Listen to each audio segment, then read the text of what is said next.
Welcome fucking back, 2.9ers, to another dramatic story and another dramatic update. Yeah, fuck. Shit is fucked. This is juicier than the furries that we found. Right? Like, this is like a spoken word Maury episode. Yep. It's wild. This is great, and I love it. So let's get started with update part 3. Just a few more, and then we're done. Let's get it. Hey, listen up. Before we start our weekly scheduled podcast, we'd like to cover our asses. The content in this podcast is for educational and entertainment purposes alone and should not be interpreted or construed as official advice or instruction of any kind. We're blowing a 4.0, so please listen responsibly and enjoy. All right, update part 3. I think my husband fathered his best friend's children, and now one of them is attracted to my daughter. So, gonna tell you, like I told you the last, 4 or 5 episodes of these, if you haven't started the first one, you need to go start the first one and then backtrack, and then now we're going to be here.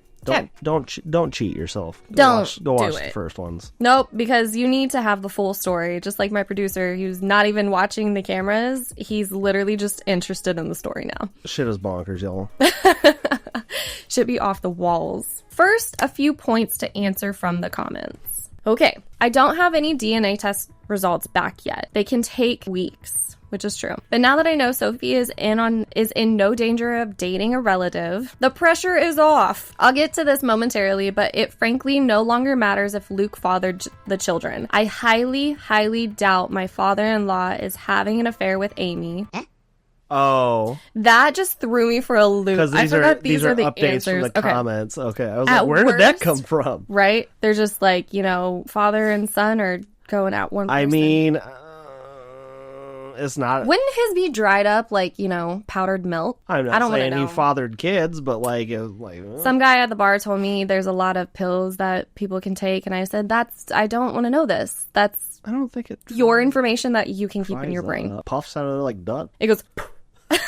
At worst, he might know or even just suspect the truth about Amy and Luke. But it's possible that he just refuses to believe they would do such a thing. I've been vague about details for privacy, but to put it very simple, Jim and Amy are both pretty white. Kat and Luke are not. Okay. Biracial family. Had Jim fathered Amy's babies, they would look different than they do. Nevertheless, I do have an update. While a stream of comments have called me spineless and naive, fuck them, called me a sister wife, ew. As an ex-Mormon, that hits a particular nerve. She's an ex-Mormon! No! And most recently, a stream of comments have said my story is fake. Fair enough, it's the internet, but Luke is not the first scumbag husband to have 2 families. That's true. Several other comments have been incredibly kind and supportive, and I really appreciate that. Apologies if I haven't responded to a comment or direct message that you sent. I covered as many as I could, but I was literally getting hundreds, so I definitely missed several of them. First things first, I discussed this in the comments, but our little team has supposedly recruited my mother-in-law. I say supposedly because Sophie and Tom are going to talk to her about getting help with submitting the DNA test, and at the advice of my lawyer, I am staying out of the process. Smart. Officially, I told Sophie not to do it, and she said she wouldn't. Mother-in-law hasn't contacted me about it either. Though we have been in touch, I'll get into that in a moment. The bottom line is that I can honestly say I had no knowledge of any DNA test. Loophole City. Not whenever you type that out. Another bit of good news, I was digging through the paperwork in preparation for my divorce, wanting to get a head start against Luke. And one thing that came to my attention is that my name is on the paperwork for our home. Luke's name is not. Uh-oh. Bye, motherfucker.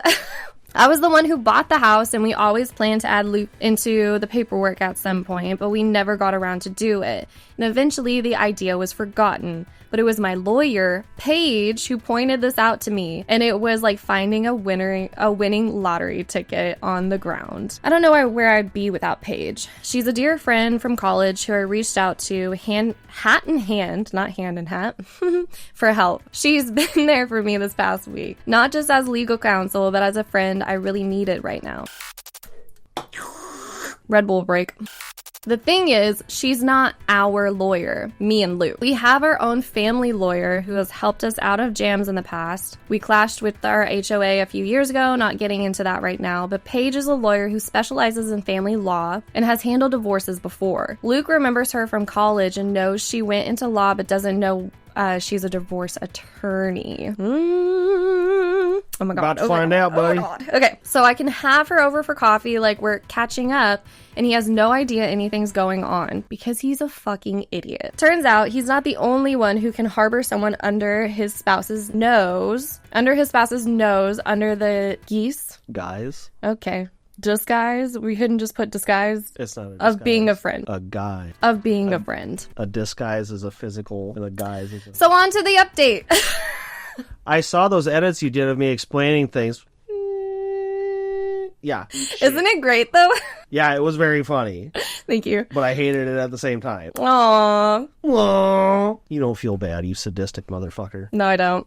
Get back in there, Tia. The last time I looked in Luke's phone was 3 months ago, around the point Sophie and Tom began to go around claiming they wanted to date. I found nothing. While I know how to search for recently deleted photos and didn't see any, why would you just do the photos? My comments taught me how to find recently deleted messages. So when Luke was asleep, I did just that. Swiped his phone, brought it downstairs, checked recently deleted. I'm glad I did, but I also wish I had not. Oh. Okay, because I'm still reeling from the pain. Sure enough, a conversation with Amy had been deleted. Recent text talking about the conflict between me and her, with Amy describing me as a problem and Luke trying to pacify her without defending me at all, to be clear. They both alluded to how they had expected this for a while and just hope it would never happen. Are you idiotic? Presumably, me accusing them of having an affair. While the whole conversation and the fact that it was deleted was sketchy, nothing was actually admitted. So I scrolled a bit higher to a few days before the fight. Amy's message got a bit more flirty. Oh shit. Then I saw it. 5 days before I confronted them, Amy had sent Luke a topless pic. A selfie with no shirt or bra. Guys, I teared up. I knew it was true. I knew it in my bones, but seeing the proof still cut me like a hot knife. Dude, I'm crying for you. Doesn't help that Amy's always had bigger breasts than me. I exited the messages app and checked Luke's recently deleted photos. Sure enough, the same selfie was there and others. Amy topless, Amy naked in various poses to show off. There were pictures of the two of them together, cuddled and pressed close like a couple. In some of these, she was naked, and some they both were. There were videos. Amy sent Luke a video message of herself topless, and I had to actually hear her voice talking to him in a tone that made me sick, about how she was sending him a quick video to help him get through the day. In more than one video, she called him her boo, and hearing her call him that, I almost vomited. Stopped looking at that point. I'd seen enough. Damn. I would be putting those all back in the phone and then sending them to me and then deleting all of that. For about 5 minutes, then a strange compulsion to keep searching led me to check Luke's laptop. I knew enough of his passcodes to access his iCloud storage, and yeah, basically more of the same. There were letters, long letters between them. I didn't have the heart to read past the first few lines of one of them, but I did read Luke mention our children. There were countless naked/topless selfies of Amy, selfies of them together, videos where Amy appeared to be masturbating. There were sex tapes of the two of them. Tom had previously offered to try and hide a camera in Amy's room, but fuck, he never needed to. They had their own. Yep. Luke was hiding a whole treasure trove under my nose all along. I scrolled and scrolled and scrolled. There were so many, going back years. Not all of it was even sexual. There were some photos of Amy's kids too. One video was of Kaylee and the twins playing together when they were younger, and Luke and Amy's voices from behind the camera. There were even old pictures of Luke and Amy from when they were younger. I'd even say teenagers. I snapped. All these years I had been telling myself I had been wrong, that it couldn't be true. Well, it was. I knew that no one forced me to look at as much of the evidence as I did, but I'm still hurting very badly from seeing it and in that moment. I wanted to act, so I did. I called my lawyer, who is a remarkable woman. It was the middle of the night, so I had to call her twice, and she picked up. Though I had woken her up when I asked her to come by and said it was an emergency, she agreed. What a champ. Oh, God. I also asked her to draw up the paperwork and have it ready. She told me that she already had it ready since I first reached out to her. Dude, she knew. It's a bad bitch right there. Queen. As I waited for her, I went through the necessary channels on Luke's laptop to make sure he wouldn't be able to remotely disconnect our access to his little stash, changing passwords and all that. My lawyer, Paige, arrived, and I went outside to greet her in the car. Spent a good half hour in the passenger seat just crying, and she was great about that before I passed her Luke's phone and his laptop with all the information she needed to use them. She warned me that this could be considered theft, so I asked her to forward and print out copies of everything she could and then bring the items back because I couldn't bear to do it myself. She agreed. I went back inside and then I packed up Luke's things while the house slept. At one point, Owen got up to use the bathroom and asked me what I was doing, but I told him I was just cleaning. Luke stirred once or twice while I was in the bedroom, but did not wake up. I got all of his things packed into trash bags and loaded up the car. That's when I woke him up and told him to come outside. He was confused and half asleep, but he did notice things were missing. I ignored his questions and just told him to come with me, so he followed me outside. Oh, you about to get locked out, homeboy. Once we were by the car, I pulled out the divorce papers and officially handed them to him. That was about when he figured out what I was doing, and he tried to talk me out of it. Tried to be sweet with me, to be tender. He kept insisting that he loved me and that there had never been anything with Amy. Kept trying to persuade me not to tear our family apart. Even 2 weeks ago, I might have wilted under him because the manipulation and gaslighting were truly masterclass, but I can see through it now. I didn't tell him that I knew he was full of shit. I didn't tell him what I had seen. I just told him we were finished. He tried a different approach. He refused to go, stated firmly that our children were his too, and that even if we were separating, I had no right to just decide the kids would stay with me over him. This was where I very coldly presented the paperwork, reminding him that the house is in my name, and told him under no circumstances would my kids be staying with Amy. He argued a little while. He argued a while longer, but in the end, he decided to be the bigger person and keep the peace. Boy, you got caught red-handed. Shut the fuck up. At that moment, I didn't care where he went. Before he left, he did ask about his phone and laptop, and I waved him off by saying they were in one of the bags. Bought a little time. I couldn't sleep for the rest of the night. I cried more. Eventually, I realized I'd have to wake my children up early and explain to the extent that I could. Naturally, I woke Sophie first. I told her that I had kicked her father out and that I had discovered evidence of an affair on his devices. I did not specify what kind of evidence, and she did not ask. I woke up to the others and gently told them that their dad had gone to stay somewhere else for a while, that I wasn't sure where, but from now on, things were going to be different. Louise was the one to ask if we were getting a divorce, and I couldn't lie to her. I told her yes. Owen asked when they could see their father again, and I wanted to cry.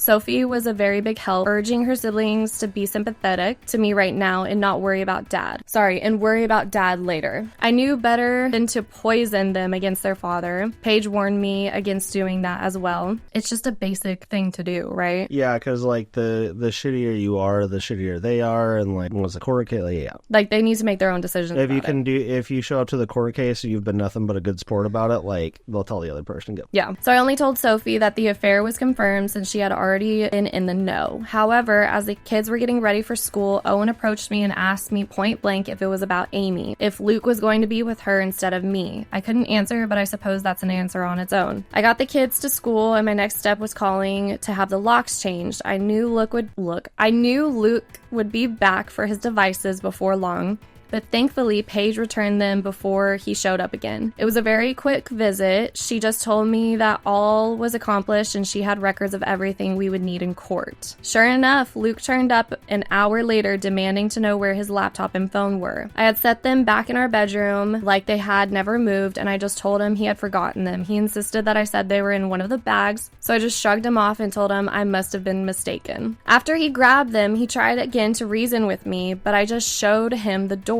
I knew the kids would start to come home from school before long, and I think he was trying to delay leaving so he could see them. I was not having it. I started shouting again and sent him on his way. I'm still just in absolute pain and despair for what I saw. I don't know if he'll realize that anyone went through his devices and made copies of the evidence, or if he suspects I saw anything, but he obviously didn't say so. After he left, I cried once again. Talked to my mother-in-law that night. Apparently, Luke did show up to his parents' house, which was a surprise as I was certain he'd stay with Amy. But maybe even he knows how suspicious that would look to the children and doesn't want to rock the boat as much. Maybe he knows I'm more likely to let my children see their grandmother than Amy at this point. He wants to see them to give his version of events. This is not happening. Kat already shared his version with me that he relayed to her and Jim, that I'm having some kind of mental breakdown and he wishes he could help me, but my paranoia is causing me to lash out and turn violent. Uh-oh. You can't say that. I was never violent. I shoved him away when he tried to hold me, that is all. And what's so hilarious is that he didn't mention Amy at